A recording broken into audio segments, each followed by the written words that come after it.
I'm here with disturbing news about our favorite gadgets, cell phones, tablets, Wi-Fi, etc. Putting it bluntly, they are damaging the living cells in our bodies and killing many of us prematurely. I'm Dr. Martin Blanc from the Department of Physiology and Cellular Biophysics at Columbia University. It is distressing for me and more than 160 colleagues who today are petitioning the United Nations requesting that they address this problem. We are scientists and engineers, and I am here to tell you we have created something that is harming us, and it is getting out of control. Before Edison's light bulb, there was very little electromagnetic radiation in our environment. The levels today are very many times higher than natural background levels and are growing rapidly because of all the new devices that emit this radiation.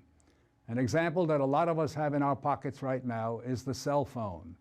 One study shows that as cell phone usage has spread widely, the incidence of fatal brain cancer in younger people has more than tripled. We are putting cellular antennas on residential buildings and on top of hospitals where people are trying to get well. Wireless utility meters and cell towers are blanketing our neighborhoods with radiation. It's particularly frightening that radiation from our telecommunication and power line technology is damaging the DNA in our cells. It is clear to many biologists that this can account for the rising cancer rates. Future generations, our children, are at risk. These biologists and scientists are not being heard on the committees that set safety standards. The biological facts are being ignored, and as a result, the safety limits are much too high. They are not protective. More protection will probably result from full disclosure of possible conflicts of interest between regulators and industry.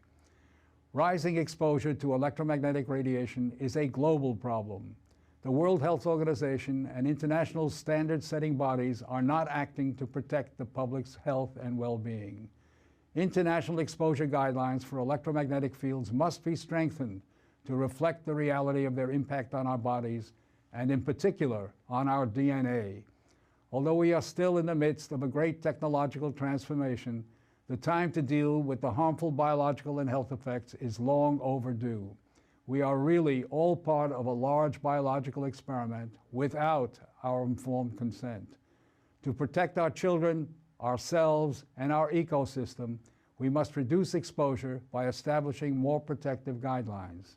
And so today, scientists from around the world are submitting an appeal to the United Nations, its member states, and the World Health Organization to provide leadership in dealing with this emerging public health crisis.